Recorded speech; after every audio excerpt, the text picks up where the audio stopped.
Bonjour à tous, bienvenue sur la chaîne YouTube Coda French, où je vous invite à une démonstration du gestionnaire de budget personnel, réalisé sous Coda. Quand vous arrivez sur la première page du gestionnaire, donc vous avez une série d'informations qui vous invitent à suivre quelques étapes, soit d'aller sur la chaîne YouTube et de visionner donc le tuto en vidéo, soit d'aller tout simplement sur les étapes à suivre. Rendons-nous donc sur la page des étapes à suivre. Sur cette page, on y retrouve une série de boutons, des appels à l'action. Le premier bouton vous permet de supprimer toutes les données de 9 tables. Donc, vous enlevez toute information étant contenue dans les 9 tables en question, en un seul clic. Pratique si on veut gagner du temps et aller directement dans le fond du sujet et ajouter ses propres données.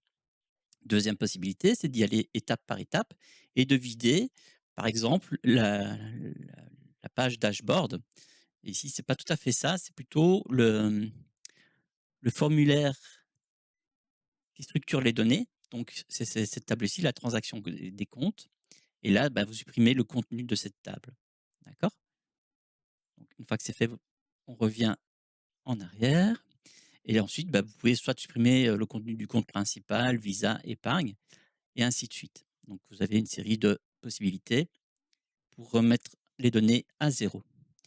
Une fois que cela est fait, je vous invite à aller sur la page suivante, donc index des tables à configurer, et ensuite bah, de voir un petit peu ce qui est contenu dans cette table en question. Par exemple, la table des prénoms, bah, vous avez la série des prénoms. Pour les comptes, de même, donc vous avez les noms des comptes que vous pouvez modifier, hein. Vous mettez le nom de votre compte et vous adaptez en fonction de la banque dans laquelle vous vous trouvez. Et ainsi de suite. Donc, vous avez toutes les informations à chaque fois que vous pouvez modifier. Il suffit de trouver le petit logo en question, par exemple, de votre banque s'il ne figure pas dans la liste ici, et de l'ajouter avec son URL. Donc, c'est assez simple. Vous rajoutez, une rangée ici, et puis vous mettez l'URL ici de la banque, et il va générer automatiquement le logo ici à côté. Ça, c'est la première chose. Également, bah, il faudra adapter en fonction de vos sources de revenus, en fonction des catégories, des sous-catégories et ainsi de suite. Voilà, donc il faudra vraiment vider, les tables, en fonction, par exemple, de votre pays, puisque moi ici je suis en Belgique et donc évidemment les codes postaux utilisés ne sont pas les mêmes que si vous êtes en France ou ailleurs. Pour la vue ici, c'est, la même chose, faudra adapter en fonction. Donc ici j'ai groupé, mais il suffit de dégrouper simplement.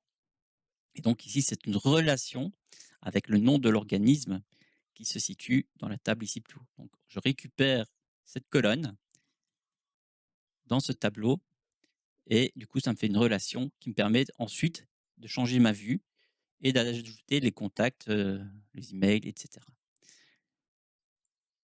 Pour finir, vous avez la table abonnement qui est un peu particulière en soi, mais qui est très pratique. Donc vous ajoutez vos abonnements, streaming, et cetera. Vous ajoutez, ce dont vous avez besoin, vous supprimez les autres. Et vous pouvez configurer très simplement en mettant par exemple que Netflix vous payez mensuellement.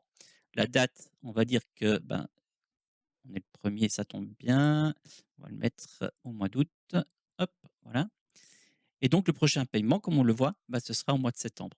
Donc on met le montant, 17,99, et le prix par période. Donc ici, on est en période mensuelle, mais si je le change et que je mets par exemple annuel, il fait le calcul pour vous et vous affiche donc le montant que vous devrez payer une fois par an. Et ici, en l'occurrence, ce sera au mois d'août. Voilà.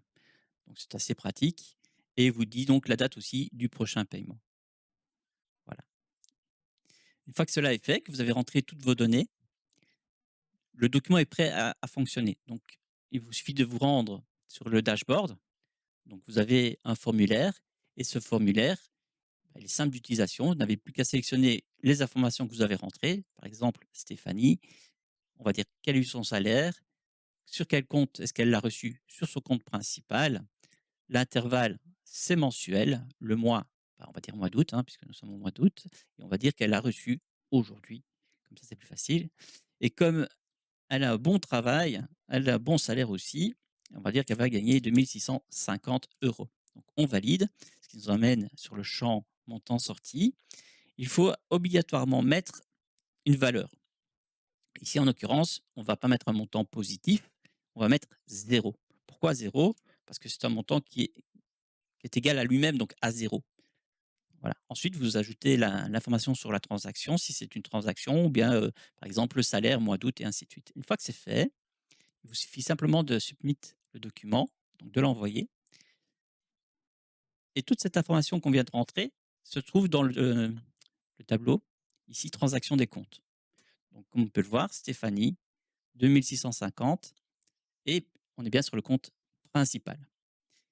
Alors, sur cette page, il y a quelques petites informations intéressantes, comme par exemple le filtrage par compte, par mois ou par date de paiement, ici en l'occurrence.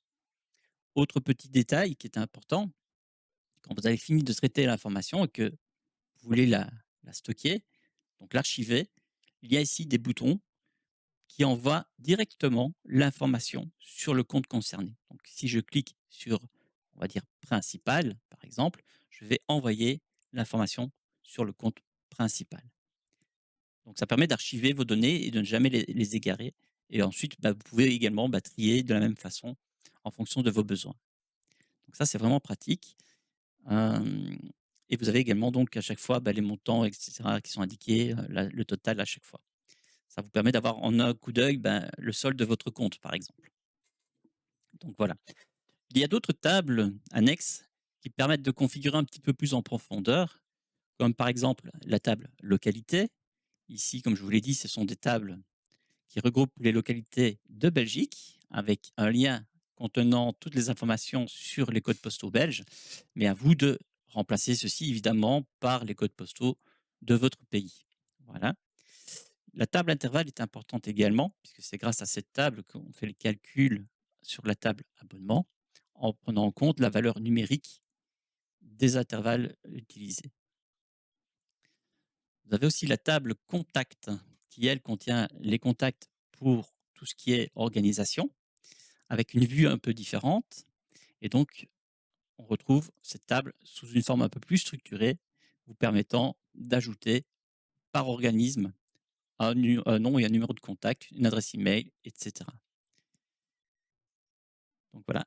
Et pour finir, je vous ai ajouté quelques images et boutons. Donc une image de la Tour Eiffel, par exemple, ici, et des boutons, des appels à l'action qui vous permettent de faire une action de suppression, ici en l'occurrence, sur une table définie. Vous pouvez utiliser comme référence pour faire une action sur une table bien précise. Vous n'êtes pas obligé de le faire sur la table ici, la table des comptes. Vous pouvez sélectionner une autre table, etc. Moi, c'est plus dans le but de vous présenter d'autres aspects visuels de ce style de bouton, plutôt que de vous dire prenez tel ou tel élément, etc. Par exemple, ici, le bouton dashboard, comme le dit, ce bouton, si vous cliquez, on va tout de suite sur la page dashboard. Très pratique pour gagner du temps, pour revenir en arrière ou d'aller d'une page à une autre. Une fois que vous avez configuré votre base de données, enfin vos bases de données, je vous conseille de masquer ces tables. Ça ne sert plus à rien pour le moment de les utiliser, donc vous pouvez les masquer, ce qui va alléger un petit peu l'aspect visuel de votre document. Et par la suite, vous n'aurez même plus besoin d'utiliser, heu, même ce document-ci, on peut le cacher, puisque au final, qu'est-ce que vous allez utiliser? C'est juste le dashboard et la gestion. Voilà. Donc on résume le projet au final à 2 pages actives. Voilà. Donc si vous avez d'autres questions, n'hésitez pas à me les laisser en commentaire. N'oubliez pas de vous abonner si vous avez apprécié le contenu de cette, vidéo, et je vous dis à bientôt pour, une prochaine aventure sur Coda.